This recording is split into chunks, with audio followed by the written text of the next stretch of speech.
Uma polêmica em sala de aula. A lei sancionada pela presidente Dilma, que cria cotas para estudantes de escolas públicas nas universidades federais, divide opiniões. De um lado, os alunos do ensino particular que são contra.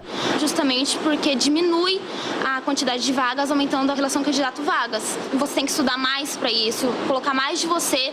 Agora a gente talvez tenha que estudar mais, abdicar mais de outras coisas, talvez até do tempo de diversão, para buscar uma coisa que era menos impossível. Em 1760, uma mulher, o nome dela era Isabel, fez um pedido para o juiz de órfãos de Mariana, em Minas Gerais. O marido da Isabel tinha morrido e quem administrava a herança não era ela, mas o juiz. A Isabel estava pedindo uma quantia para que os 2 filhos dela pudessem continuar a estudar, pedindo o dinheiro dela, da herança do marido dela, do pai dos filhos dela. Ela argumentou que um dos garotos estava estudando para virar boticário, que é quem nessa época fazia os medicamentos, seria o equivalente hoje ao farmacêutico. E o outro filho, mais novinho, estava aprendendo a ler e a escrever. O juiz disse não. Falou para Isabel que como os filhos dela eram pardos, e foi essa a palavra que ele usou, como eles eram pardos, que não se justificava gastar dinheiro com educação, e que o que eles deveriam mesmo fazer era trabalhar. Olha, as cotas raciais foram aprovadas há pouco por unanimidade. Mas acima dessa discussão há um princípio que não podemos ignorar. Neste país, todo cidadão é igual perante a lei, digno das mesmas oportunidades, seja branco, negro ou índio. Em 1856, um professor, o nome dele era Pretestato dos Passos e Silva, enviou um dossiê para o Império. Ele estava tentando há algum tempo já abrir uma escola no Rio de Janeiro. E o principal argumento dele era: olha, eu estou sendo convocado por várias famílias que estão pedindo para eu montar um curso para suas crianças, de cor preta e parda. O pretestato dizia lá que em outras escolas, os pais dos alunos da cor branca não querem que seus filhos ombreiem com os de cor preta, e os professores repugnam admitir os meninos pretos, e alguns destes que admitem, na aula não são bem acolhidos. O professor Pretestato ainda escreveu que, por causa do preconceito, as crianças negras não estavam recebendo uma ampla instrução por estarem coagidas. E que na escola dele, esses casos de discriminação não aconteceriam, por ser ele, o Pretestato, um homem negro. Não aceito, rejeito peremptoriamente cotas na universidade. Cotas em qualquer lugar. Por que cotas? Por quê? Qual a razão da cota? Em 1967, a revista Realidade, que não existe mais, resolveu fazer um experimento. Colocou 2 repórteres para passarem pelas mesmas situações em Salvador, na Bahia. Um era negro, um era branco. Um desses testes era, por exemplo, tentar matricular uma criança numa escola infantil. Não levando a criança junto, claro, mas o repórter, se passando por um pai, chegava, pedia para conhecer a estrutura e perguntava se tinha vaga. E foi lá o primeiro repórter. A diretora, com toda a cordialidade, disse para ele que, lamentavelmente, não tinha mais lugar. Passou um tempinho, lá foi o segundo. E a diretora sorriu muito, consultou a lista de matrícula e concluiu alegre: "O senhor tem sorte, ainda tenho vagas. Quer fazer a matrícula já?" Eu preciso dizer qual que era o branco e qual que era o negro? Vocês estão enganando os negros, achando que eles vão fazer faculdade, vão conseguir. Vai ter muito negro laranja na situação aqui. Laranja. Vão ser enganados. Vai ocasionar aqui briga entre nós. Vocês estão alimentando ódio entre brancos e negros. A primeira Constituição do Brasil, aquela lá de 1824, imposta pelo Dom Pedro I, é também a mais longeva da nossa história. Ela durou todo o Império, só caiu em 1891. E essa nossa primeira Constituição previa instrução primária e gratuita para todos os cidadãos. E você lembra, porque a gente já falou sobre isso lá no primeiro episódio, quem que era considerado cidadão nessa época, né, pela lei? Toda pessoa livre nascida no Brasil, ou então portugueses que já moravam aqui desde antes da independência.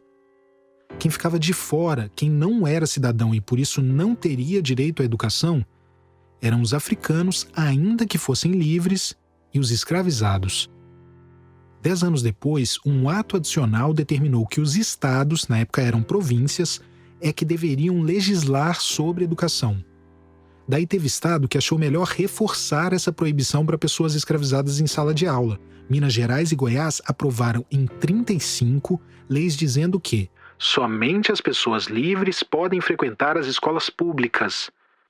Tipo, isso já estava claro pela Constituição, mas eles precisavam reforçar. Em 1954, na Corte, teve um decreto que regulamentou o ensino primário e secundário. E dizia lá que os escravizados não seriam admitidos em nenhum dos dois. Daí nos anos 70, bom, vai vendo.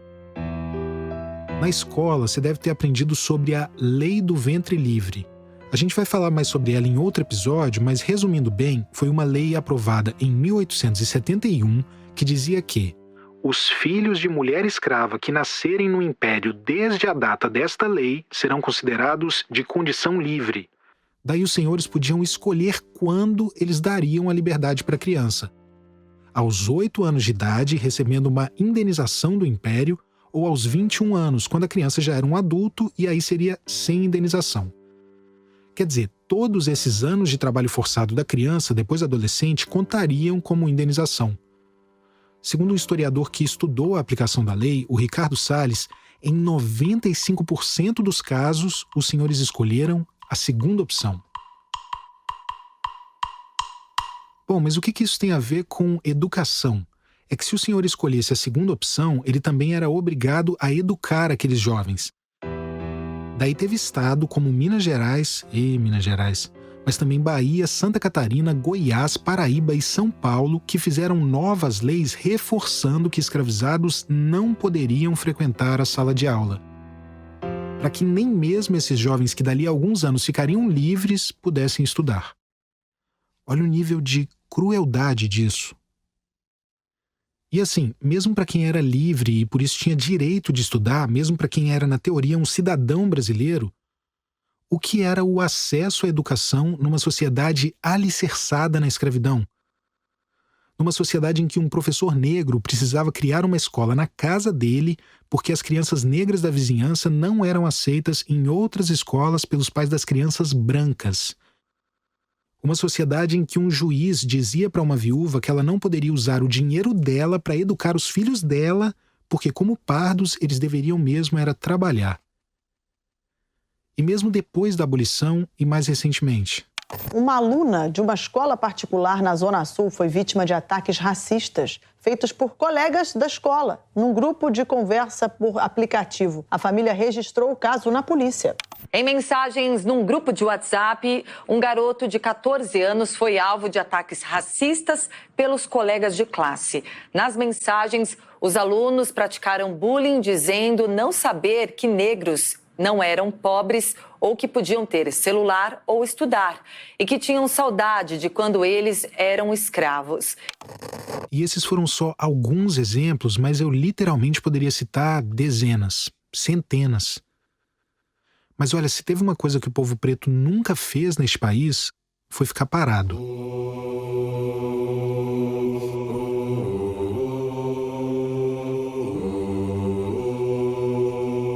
Aceitar a condição de presa. Ficar de braços cruzados.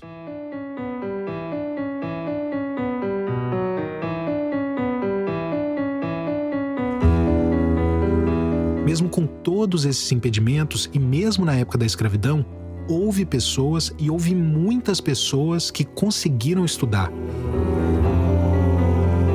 Que aprenderam a ler para ensinar seus camaradas. E não só isso.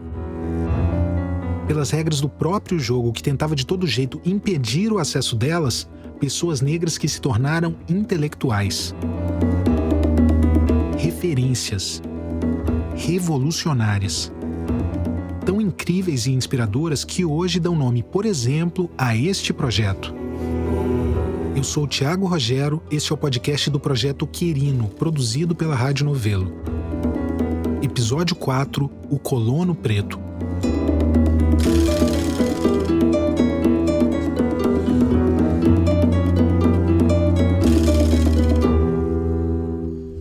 Tem um período que é considerado um dos mais turbulentos da história do Brasil. Você lembra que em 1831 o Dom Pedro I renunciou e deixou no comando o filho dele, o Dom Pedro II, que tinha só 5 anos? Como não dava para deixar uma criança no poder, ficou acertado que até o menino atingir a maioridade, o Brasil seria governado por um regente. Daí os políticos se revezaram nesse posto. No segundo episódio, a gente falou um pouco sobre como os ânimos estavam inflamados nessa época.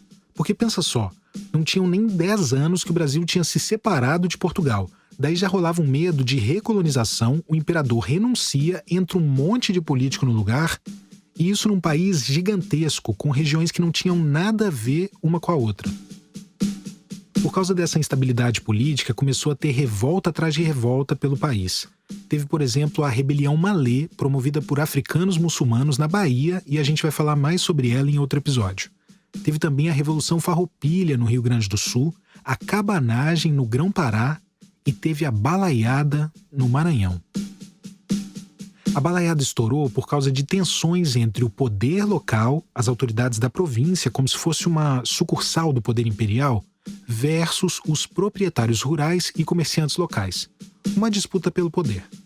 E teve muita participação popular. É considerada a maior revolta popular camponesa de todo o período do Império no Brasil. Aliás, ela tem esse nome porque um dos líderes era o Manuel Balaio. Mas não é dele que eu vou falar. Primeiro que eu acho que é interessante é o nome completo do Cosme. Cosme Bento das Chagas. Esta é a Maria Natividade Silva Rodrigues, professora, historiadora e socióloga. Ela está falando sobre outro líder da Balaiada, um que entrou para a história como Negro Cosme. Como é que ele se colocava? Qual era o olhar do Cosme dentro dessa sociedade escravista? Ele sempre teve consciência da sua negritude, ele sabia ler e escrever, foi um líder da resistência e é um símbolo para nós, para todo o povo negro e inclusive nós aqui do Maranhão, onde aconteceu todo esse emaranhado da Balaiada. Quando estourou a Balaiada, a fuga de escravizados aumentou. E essas pessoas foram formando quilombos e acabaram participando da resistência também. Tem uma estimativa de que o Cosme chegou a comandar tropas de mais de 3.000 quilombolas. E no meio dessa confusão toda, ele criou uma escola de primeiras letras para ensinar a ler e a escrever dentro de um quilombo, em Chapadinha, que fica a uns 250 quilômetros de São Luís.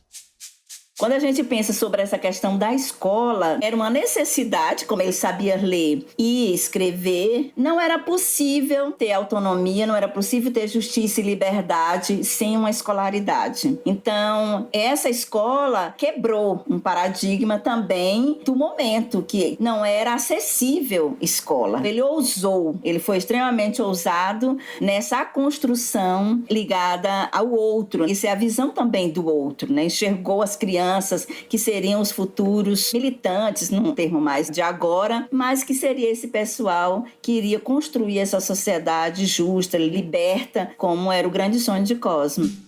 Esse quilombo onde ficava a escola, o nome era Fazenda Lagoa Amarela. Acabou durando 2 anos até que foi destruído pelas forças imperiais.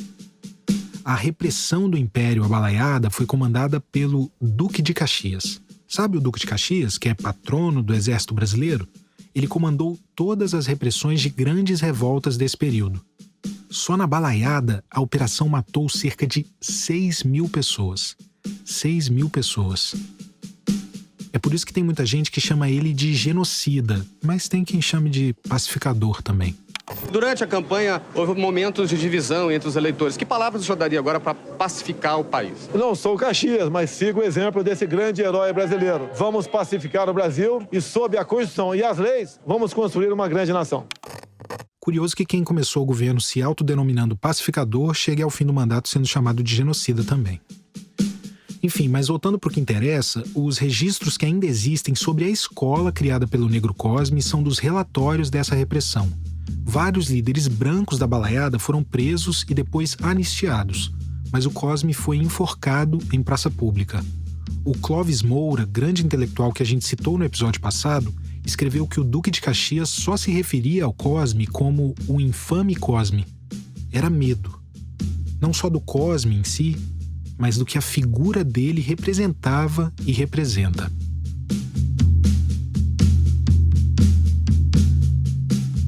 E ele pensar nessa coisa de educação, pensar no outro. Isso que eu acho que é interessante do Cosmo, que é uma grande lição que ele deixa pra gente. Eu não posso mais pensar só em mim. E esses outros? Essa liberdade que eu tanto sonho, se não tiver escolaridade, ela não é completa. Demais. Chama muita atenção porque, além de um líder de resistência de vulto, ele criou uma escola num quilombo, mas essas iniciativas durante esse período da escravidão de pessoas negras criando escolas de primeiras letras é muito, muito comum, né? A Maria Firmina, exemplo, criou também, né? E a dela é uma escola mista, né? Pois era, mais ousado ainda. Como é que ela ia criar e juntar menino e menina? Já imaginou? Aí a gente percebe, Tiago, o grau de consciência política, né, e de engajamento dessas pessoas, mesmo nesse tempo duro, restrito, e aí eles gritaram. Então, assim, quando eu penso essa escola do Cosmo, é essa consciência política incrível que ele tinha, que essa alteridade social só se passa pela questão da educação.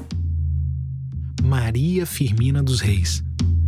A maranhense Firmina foi a primeira mulher a publicar um romance abolicionista na América Latina e a primeira autora negra a publicar um livro em todos os países de língua portuguesa.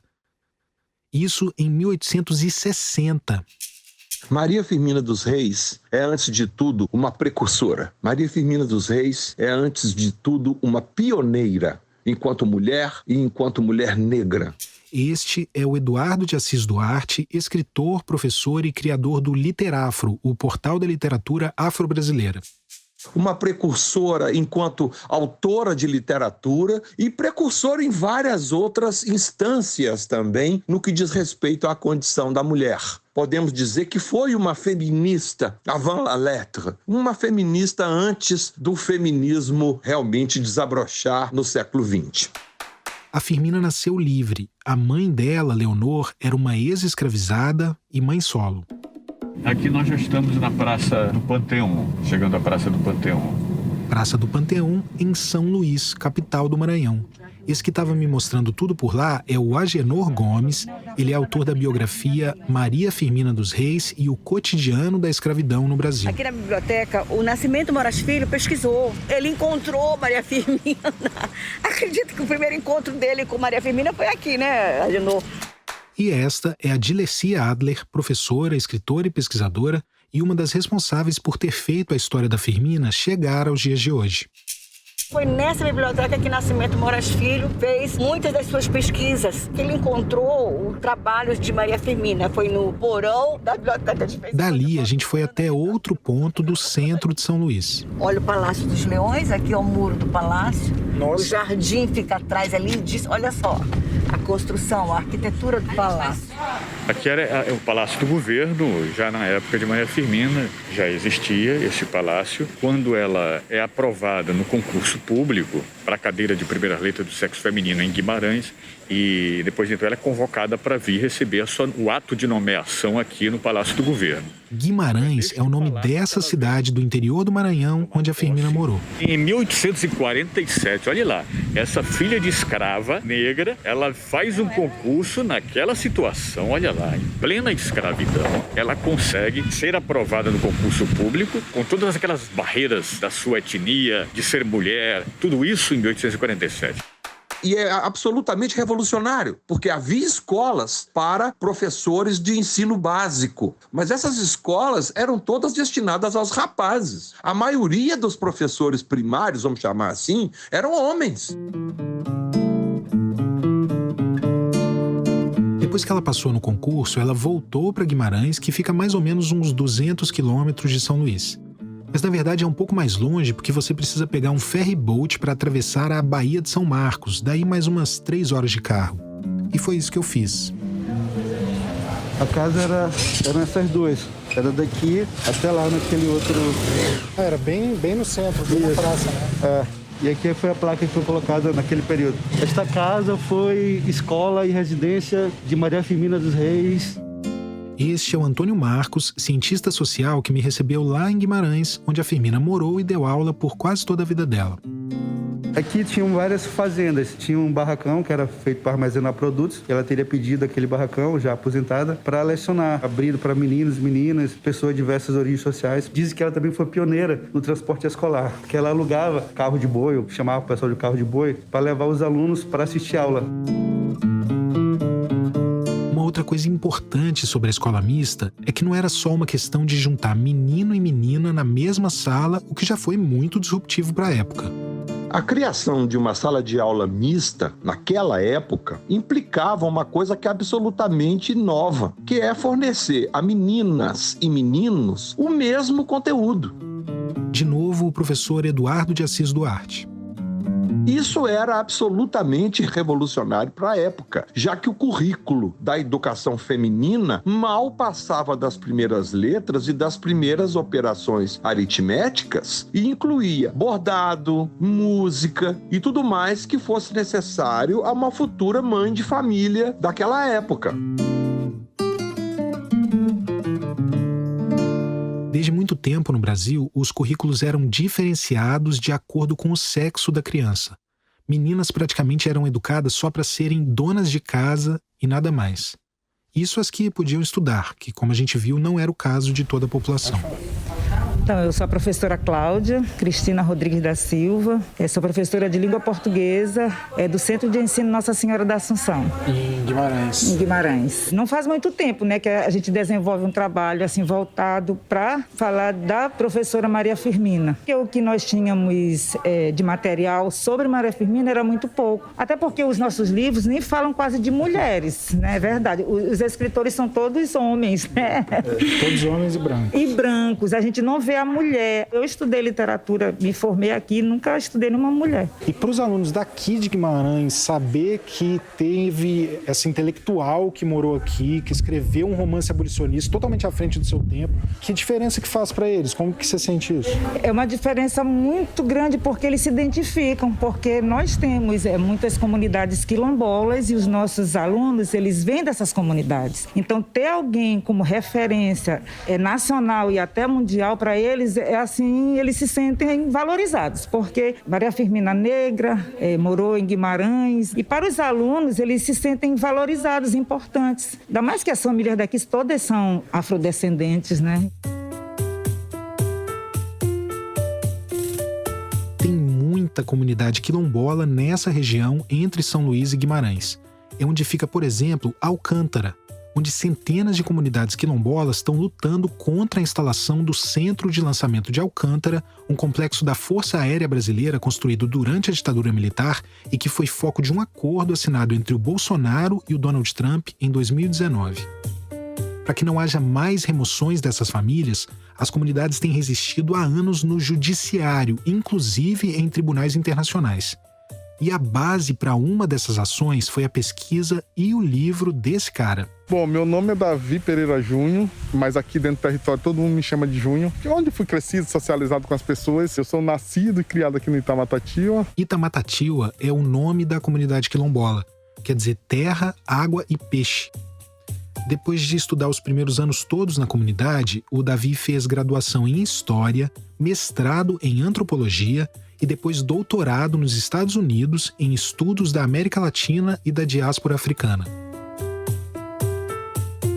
Os pais vinham e construíam a escola para poder os filhos estudarem, porque a prefeitura nunca tinha ligado de fazer o prédio, por exemplo, de alvenaria. Então a escola era aqui. Era uma escola de taipa que tinha mais ou menos aí uns 4 metros de frente, com uns 8 de fundo. Era uma sala, né, que tinha cadeira de madeira, tinha aí mais 20, 25 cadeiras de madeira e tinha um quadro negro lá atrás. Ela era coberta de palha, né, e tapada de barro, o chão batido também de barro.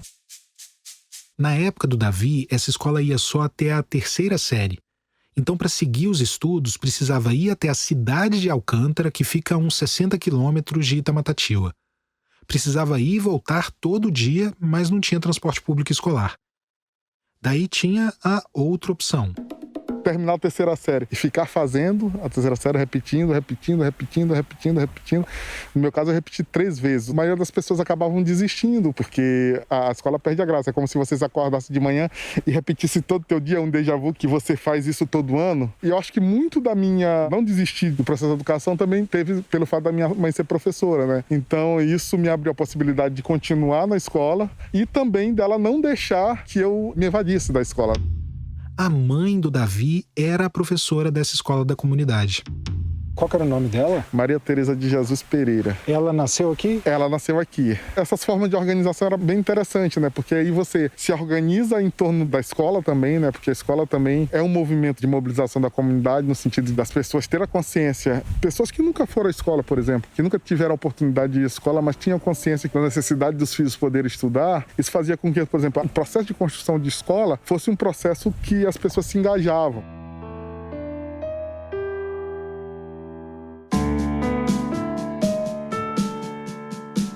Histórias de superação, contar essas histórias, carrega um risco. O risco de cair no discurso raso da meritocracia. Como se esses casos, que são a exceção, fossem a resposta para tudo. Como se todos os anos de impedimento de acesso ao ensino antes da abolição e todos os anos de ensino precarizado e preconceituoso depois da abolição, como se tudo isso pudesse ser resolvido se as pessoas tivessem força de vontade. Se fossem mais como o Cosme, como a Firmina, como a mãe do Davi. O que eu vou dizer agora é uma obviedade, mas a gente precisa lembrar. Educação é um dever do Estado para todos os seus cidadãos. E para quem ainda cai na balela da meritocracia, você lembra, porque a gente falou sobre isso no 2º episódio, quem que realmente trabalhou e se esforçou para produzir todas as riquezas do Brasil. Para possibilitar que filhos de brancos pudessem fazer faculdade até fora do país, para gerar as heranças que hoje pagam a educação dos descendentes desses senhores. Força de vontade, esforço, luta, mérito, nada disso nunca faltou para as pessoas negras no Brasil. Se não fosse por tudo isso, nós hoje nem estaríamos aqui. Porque o que o Estado brasileiro queria, depois que foi obrigado a acabar com a escravidão e que não via mais valor nenhum na parcela negra da sua população, o que o Estado brasileiro queria, como ainda quer, é eliminar essa parcela da população. Mas a gente está aqui, mais da metade da população, maioria. E o próprio Quirino, este projeto, é um resultado direto dessas pessoas que nunca desistiram de lutar. E está na hora de você entender por que o projeto tem este nome.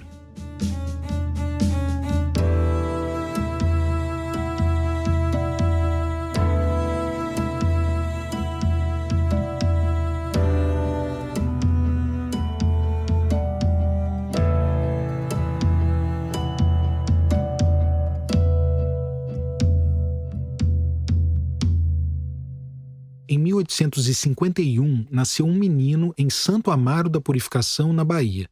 Ele ficou órfão aos 4 anos de idade. Os pais morreram de uma epidemia de cólera que atingiu o sertão baiano. O menino, que era livre, foi levado para Salvador e entregue para um tutor. Manuel Correa Garcia, o tutor dele, ele foi um dos primeiros professores e fundadores de uma escola normal, ou seja, uma escola que treinava professores. Esta é a Sabrina Gledhill, pesquisadora e escritora inglesa que morou por muitos anos no Brasil. E ela está contando que foi esse tutor que ensinou para o menino as primeiras letras. E naquela época era extremamente raro para qualquer pessoa, branca ou negra, saber ler e escrever. Em 1864 teve início a Guerra do Paraguai. Resumindo muito, o Paraguai era governado por um ditador, o Brasil interveio numa disputa pelo poder que estava rolando lá no Uruguai, uma parte da Argentina acabou sendo invadida pelo Paraguai no meio dessa confusão toda, daí os 3 países, Brasil, Uruguai e Argentina, se juntaram contra o Paraguai. E o nosso menino, agora um adolescente, acabou recrutado para essa guerra. Foi enviado primeiro para Pernambuco, depois acabou no batalhão no Rio de Janeiro. Mas quando descobriram que ele sabia ler e escrever, ele ficou lá, não mandaram para frente. Onde muita gente morreu ou voltou sem um braço, sem uma perna. O rapaz conseguiu liberação do exército e voltou para a Bahia. Quando ele voltou para Bahia, ele passou a trabalhar como pintor decorador para poder puxar os estudos quando ele estudava à noite. Ele acabou sendo aluno fundador da Escola de Belas Artes. Foi aluno fundador do Liceu de Artes e Ofícios e o nome dele está lá na relação dos alunos fundadores da escola. Por toda a vida adulta, ele foi professor, principalmente de desenho geométrico. Foi sindicalista também e fundou 2 jornais. Foi carnavalesco, um dos diretores de um grupo afro chamado Pandegus da África. Você vê que é difícil resumir a vida dele. E num determinado momento, ele começou a escrever. Ele escreveu 2 textos sobre desenho geométrico que foram usados nas escolas. Escreveu um livro de folclore, A Bahia de Outrora, que acho que o livro dele que é mais conhecido fora do Brasil. Começou a escrever sobre a história da arte. Escreveu 2 livros, A Arte na Bahia e os Artistas Baianos. Ele escreveu muita coisa. O nome dele é Manuel Raimundo Querino. Um intelectual negro que também foi militante, foi jornalista, foi abolicionista, foi líder operário, foi político, foi vereador, foi funcionário público. E isso foi antes que ele começou a escrever, porque ele só começou a publicar livros depois de se aposentar. Aí ele foi o primeiro historiador da arte baiana, ele foi o pioneiro dos estudos da antropologia culinária da Bahia. O que mais me interessa é que ele também foi o primeiro negro, o primeiro intelectual negro a reivindicar a contribuição positiva do africano e seus descendentes à civilização brasileira. Porque ele exigiu respeito pelo africano e o afrodescendente, que eu sinto que o que ele sentia falta na própria vida também. Porque quando ele não era tratado com preconceito, era tratado com paternalismo, que é o lado inverso da moeda, né? Nenhum dos 2 lados é bom.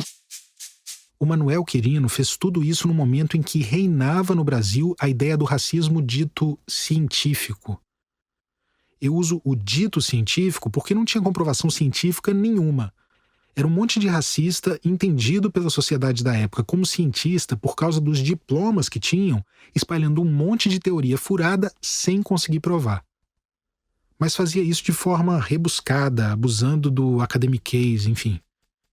Era balela fantasiada de ciência. Os cientistas achavam que o negro e o mestiço estavam fadados a sumir, porque eles pensavam, indo completamente contra todas as regras da botânica e da biologia, que mistura enfraquecesse e que o negro e o africano não conseguiria resistir frente a, entre aspas, superioridade da civilização branca. Agora, eles estavam se baseando em quê? Um sistema de escravatura onde, em vez de criar novos negros engravidando as mulheres escravizadas, eles importavam, porque era mais econômico para eles. Eles matavam os escravos de maus tratos, de tanto trabalho, das péssimas condições de trabalho. Então, a conclusão dos racialistas foi porque era por causa de fraqueza, de não suportar a suposta superioridade da civilização branca. Mas, como podemos ver, a situação foi bem contrária. O negro resistiu e está presente até hoje. E foi aí que Manuel Querino entrou, porque quando ele começou a trabalhar, fazer suas pesquisas, ele quis usar seu próprio exemplo para mostrar que essa ideia, esse estereótipo do negro como boçal ou burro, era justamente por falta de oportunidade de estudar. Jogando o jogo dos brancos, o Querino foi derrubando os argumentos. Aliás, um outro nome importantíssimo no combate ao racismo dito científico foi o Juliano Moreira, o genial médico negro que revolucionou a psiquiatria brasileira. E a forma como ele combateu esse racismo foi na arena do conhecimento científico mesmo, da ciência, derrubando cada falácia com dados, com estudo. O Querino já tinha uma pegada mais da história, da construção da imagem do negro, da construção de memória. Os dois tiveram uma atuação importantíssima na luta contra o racismo, cada um na sua área. Tem um texto do Manuel Quirino, de 1918, que é um dos documentos mais incríveis que eu já li. Começa pelo nome. O colono preto como fator da civilização brasileira. Olha a palavra que ele escolheu. Colono. Colono é aquele que habita uma colônia, que é membro, que é parte de uma colônia. O Quirino estava colocando o negro para dentro da história oficial. Não como o escravizado subserviente, sem agência, sem conhecimento, que só servia para executar ordens, mas como parte do todo. E uma parte crucial. Como protagonista. Nesse livro, ele escreveu o quê? O colono preto é a principal figura, o fator máximo da nossa riqueza econômica, fonte da organização nacional, que foi o trabalho do negro que aqui sustentou por séculos a nobreza e a propriedade do Brasil. Foi com o produto do seu trabalho que tivemos as instituições científicas, letras, artes, comércio, indústria, etc., competindo-lhe, portanto, um lugar de destaque como fator da civilização brasileira. Mas calma que tem mais. Ele cita o nome de vários intelectuais negros, como o Machado de Assis, a família Rebouças, o José do Patrocínio e o Cruz de Souza, e escreve que eles representam o que há de mais seleto nas afirmações do saber, verdadeiras glórias da nação. O Manuel Quirino dizia que o Brasil possui duas grandezas reais. A uberdade do solo, a abundância, e uma abundância fértil, fecunda. Bom, mas a uberdade do solo e o talento do mestiço. E o Quirino também foi bem direto ao tratar dos senhores brancos, dizendo que eram dotados de cobiça, de parasitismo. E que, fora os funcionários da alta administração, as primeiras levas de colonos portugueses eram de degredados, de indivíduos viciosos e de soldados de presídio.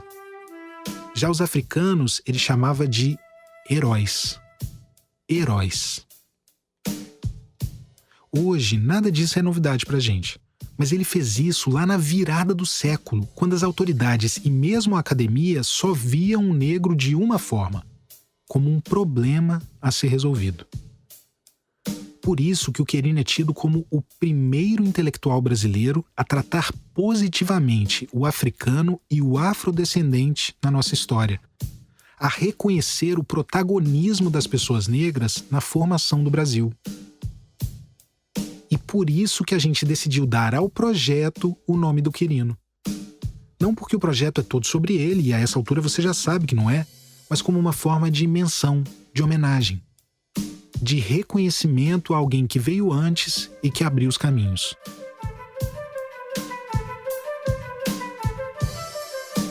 Um homem negro, nascido 37 anos antes da abolição, que possibilitou toda essa revolução. E tudo isso porque a uma criança negra foi dada a chance de estudar.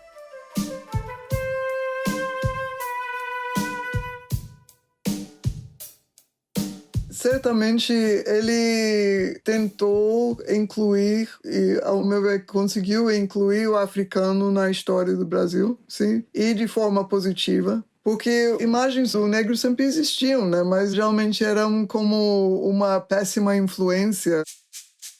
Ele foi um educador porque era professor, ele produziu livros didáticos, mas também, ao meu ver, ele queria educar ou instruir os brasileiros sobre o papel e a cultura dos africanos. E também porque ele acreditava no valor da educação. Além de pioneiro nas pesquisas da antropologia culinária da Bahia, o Manuel Quirino foi um dos precursores dos estudos sobre o candomblé. Mas apesar de tudo isso, de tudo que a gente citou aqui, ele hoje não é tão lembrado ou reconhecido quanto deveria. Infelizmente, eu tenho que dizer, e parece simplório, mas se Manuel Quirino não é conhecido como deveria, é por puro preconceito.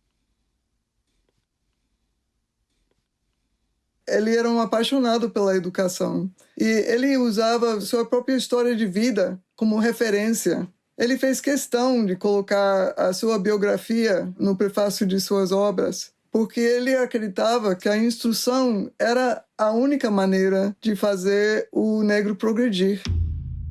Esse ideal da educação como forma de ascensão foi central para todos os movimentos negros que surgiram no pós-abolição. Era um dos pilares da Frente Negra Brasileira, por exemplo, fundada em 1931. O Jornal da Frente Negra fazia críticas constantes não só à forma como as crianças negras eram tratadas nas escolas por professores brancos, mas ao conteúdo dos livros didáticos que têm dado ao negro a impressão de que os seus antepassados foram uns desgraçados e de que os jovens negros só por isso têm de ser sempre uns vencidos. A Frente Negra tinha uma escola própria e recebia não só crianças negras, mas os filhos de imigrantes também. Por exemplo, os filhos de japoneses que já começavam a se instalar na Liberdade, em São Paulo, onde ficava a sede da Frente Negra. Aliás, tem uma fala do professor Silvio Almeida que eu gosto muito. Foi uma palestra que ele deu em 2018 e ele cita um texto clássico de um sociólogo negro, o Alberto Guerreiro Ramos. O nome do texto é Patologia Social do Branco Brasileiro. Então o Guerreiro Ramos ele começa a implicar com os autores que são até aliados, né? Que eles falam sobre o problema do negro no Brasil, né? Florestan e tal. Aí o Guerreiro Ramos fala assim, o problema do Brasil não é o negro, não. O problema do negro, o problema do branco. É o branco que não quer se integrar. E na educação isso fica muito evidente. Quem sempre quis dividir, segregar, separar, quem não aceitava que o filho tivesse um coleguinha negro na caríssima escola particular, foi o branco. Quem entregou a educação brasileira para a iniciativa privada na ditadura militar, enfraquecendo ainda mais a já combalida educação pública, foi o branco. E de novo o negro não cruzou os braços, não esperou sentado.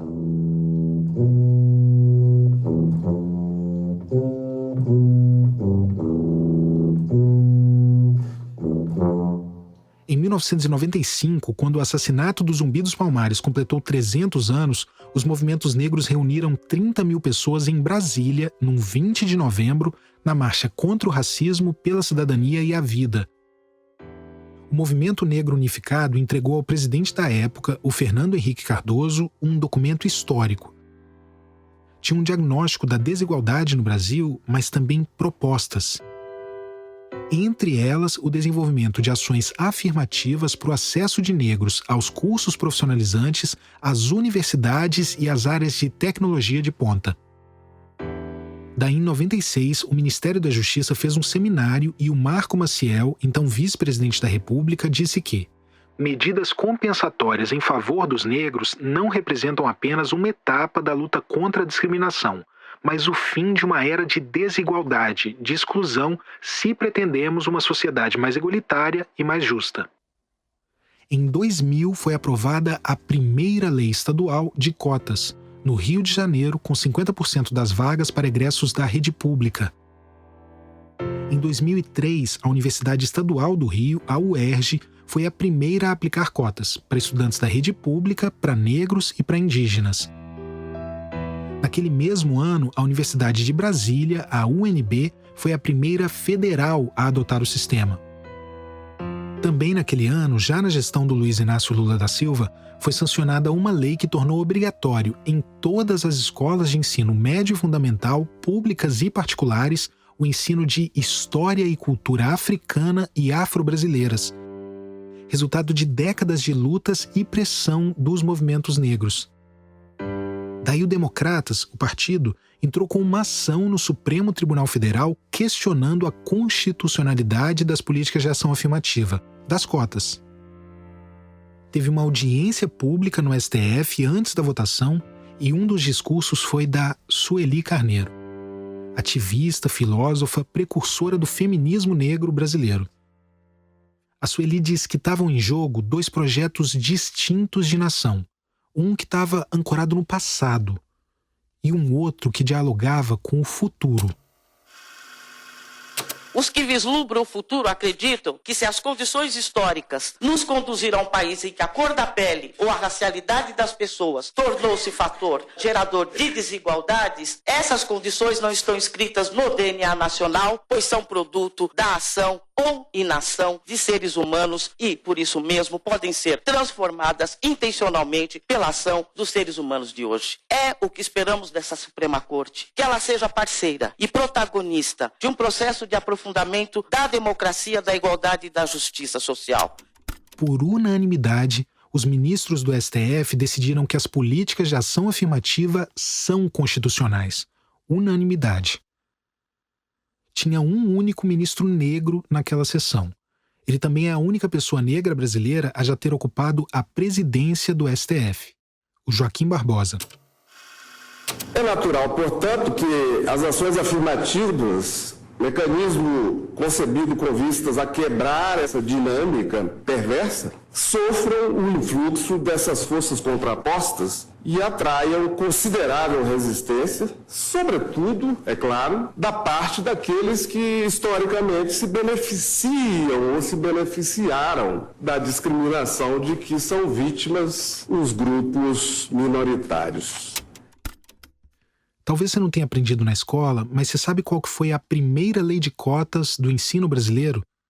Uma lei de 1968, da ditadura, que reservava metade das vagas nas escolas técnicas de ensino médio e nas faculdades, nos cursos de agronomia e veterinária, para candidatos que comprovassem relação com a agropecuária. Na prática, quem a lei acabou beneficiando foram os filhos dos grandes proprietários rurais. A elite branca rural. Agro é tudo, agro é pop.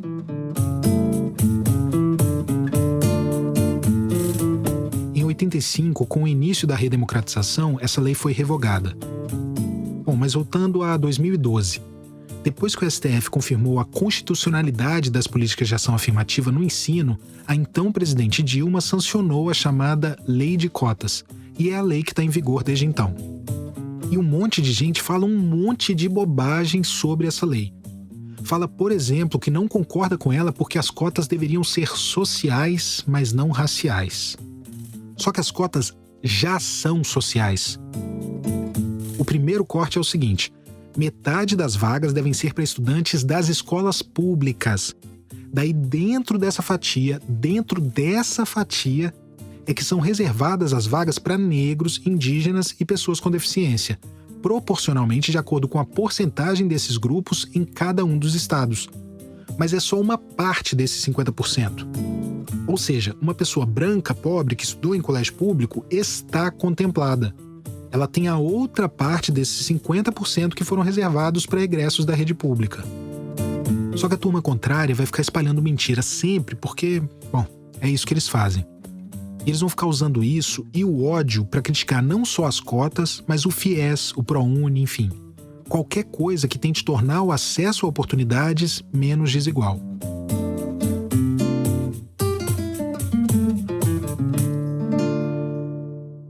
Manuel Quirino viu uma grande massa de pessoas que não tinham instrução e muitos que nem tinham ofício. Aqui de novo a Sabrina Gledhill, que pesquisa a vida e a obra do Manuel Quirino. Ela tem um livro que analisa a trajetória do Quirino junto com a do Booker T. Washington, um ex-escravizado estadunidense que também fez da educação e da elevação da população negra por meio da educação metas de vida. Então, o que eles pensaram era tentar seguir os padrões europeus do que era civilizado, do que era culto, e colocar o negro nesses conformes. A tragédia disso tudo é que eles acreditavam piamente que a maneira de superar os estereótipos e o preconceito era mostrar que não era nada disso, que o negro não era nada disso, que tinha negros cultos, inteligentes, intelectuais. Mas isso só conseguiu ensandecer os racistas, porque eles viam isso como uma ameaça. Olha, a minha mãe sempre teve uma coisa. E de novo aqui, o Davi Pereira Júnior, que aprendeu a ler e a escrever com a mãe dele lá na comunidade quilombola.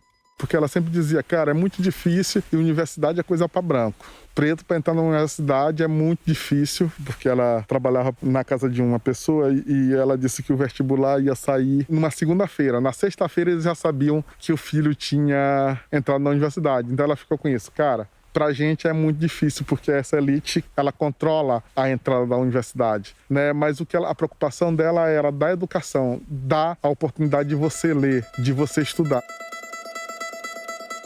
Em 2021, o número de inscritos no Enem foi o menor desde 2005. Os estudantes negros, que tinham sido 63% dos inscritos em 2020, passaram para 56%. E os brancos subiram de 35% para 41%. Isso por causa de uma regra que o governo Bolsonaro criou, de que os candidatos que faltaram à edição de 2020, aquela que foi no meio da pandemia, essas pessoas que faltaram não teriam direito à gratuidade da inscrição.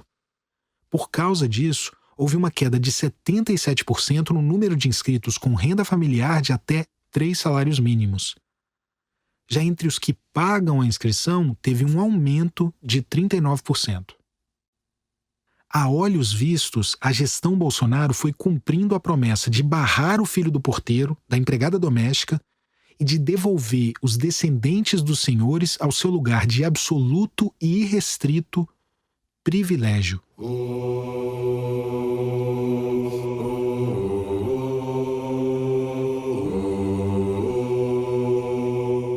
O que seria do Brasil sem Manuel Quirino, sem Maria Firmina dos Reis, sem Machado de Assis, sem Sueli Carneiro? Quantos talentos brasileiros já não se perderam, quantos ainda se perdem enquanto se perderão, simplesmente por oportunidades que estão sendo negadas? Tem uma cientista e professora incrível de física, o nome dela é Katemari Rosa, e uma vez ela me falou uma coisa que eu nunca esqueci. A gente não precisa de muito incentivo para encontrar genialidades entre as pessoas negras. A gente só precisa é que não nos barrem, não nos matem, não nos tirem dos espaços.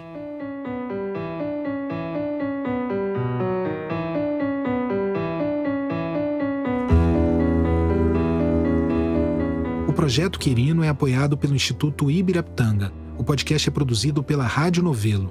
O nosso site, projetoquirino.com.br, reúne todas as informações sobre o projeto e conteúdo adicional. O site foi desenvolvido pela AIE. E eu te convido a conferir também todo o material do Projeto Quirino que está sendo publicado pela revista Piauí, nas bancas e no site da revista. Este episódio teve pesquisa de Gilberto Porcidônio, Rafael Domingos Oliveira e Angélica Paulo, que também fez a produção.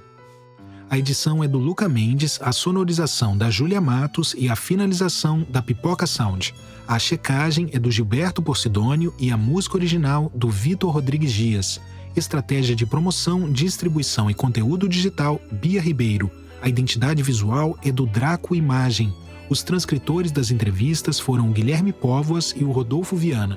A locução foi gravada no estúdio da Pipoca Sound, com trabalhos técnicos de Luiz Rodrigues. Consultoria em roteiro de Mariana Jaspe, Paula Scarpim e Flora Thomson Devô, com revisão de Natália Silva. Consultoria em História, Inaê Lopes dos Santos. Produção executiva, Guilherme Alpendre. A execução financeira do projeto é do SPIS, Instituto Sincronicidade para a Interação Social. Idealização, reportagem, roteiro, apresentação e coordenação, Tiago Rogero. Este episódio usou áudios de TV Globo, SBT, Record, Globo News, Band News TV e dos canais do STF e do Centro de Formação da Vila no YouTube. Agradecimentos a Dilercia Adler, ao Agenor Gomes, a Anita Machado e ao Instituto Da Cor ao Caso. Até o próximo.